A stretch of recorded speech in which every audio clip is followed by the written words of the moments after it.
Nagaan Istiifaa baay'atu kabajamtootaa fi daawwattoota ORFM odeeffannoo sharafaa hawaalaa Jaanuwaarii 29 yookaan Ammajjii 21 qabannee dhufnee jirra. Akkuma baratame namoonni haaraa taatan subscribe gochuudhaan akkasumas firoottan keessaniif share gochuun dagatinaa. Yaada qabdan comment irratti nu barreessaa. Akkuma baratame viidiyoo kana like gochuudhaan eegallaa. Gara sharafaatti dabarra. Guyyaa har'aa doolaara Ameerikaa tokko walumaa galatti guyyaa har'aa hawaalaan baay'ee gad buusaa agarree jirra. Guyyaa har'aa doolaara Ameerikaa tokko qarshii 146 saantiima 80 yommuu sharafamu doolaara Ameerikaa dhibba immoo qarshii 14,680 sharafamaa jira. Yuuroon tokko guyyaa har'aa qarshii 153 saantiima 30 yommuu sharafamu dhibbi isaa yuuroon dhibbaa immoo qarshii 15,330 sharafamaa jira. Swiss frankiin tokko guyyaa har'aa qarshii 162 saantiima 64 yommuu sharafamu Swiss frankiin dhibbaa immoo qarshii 16,264 sharafamaa jira.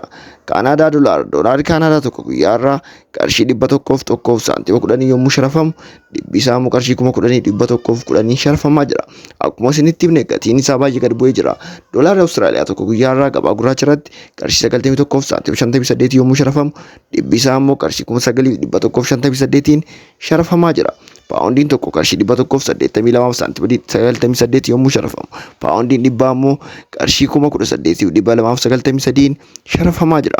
Dirhamni Kuwait tokko guyyaa har'aa gabaa gurraacha irratti qarshii 476 saantiima 56 yommuu sharafamu dirhamni Kuwait dhibbaa immoo qarshii 47,667 sharafamaa jira. Dirhamni Dubaay guyyaa har'aa qarshii 39 saantiima 95 yommuu sharafamu dirhamni Dubaay dhibbaa immoo qarshii 3,995 sharafamaa jira.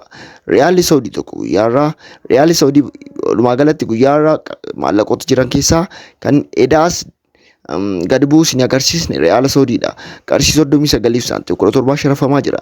Dhibbi isaa immoo qarshii 3,917 sharafamaa jira. Chaayinaawaan tokko guyyaa har'aa qarshii 20 saantiima 26 sharafamaa jira.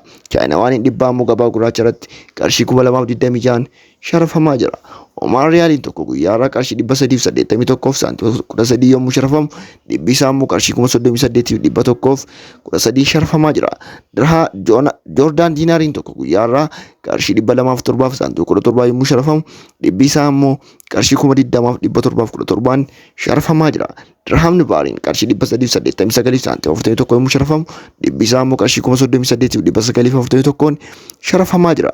Liireen Turkii tokko qarshii 4 saantiima 10 yommuu sharafamu liireen Turkii dhibbaa immoo qarshii 410 sharafamaa jira. Kabajamtootaa fi daawwattoota keenya odeeffannoon sharafaa guyyaa har'aa kana fakkaata. Namoonni haaraa taatan akkuma baratame subscribe gochuun dagatina akkasumas like yaada qabdan comment irratti nuuf barreessaa. Waan hojiin turtaniif galatooma.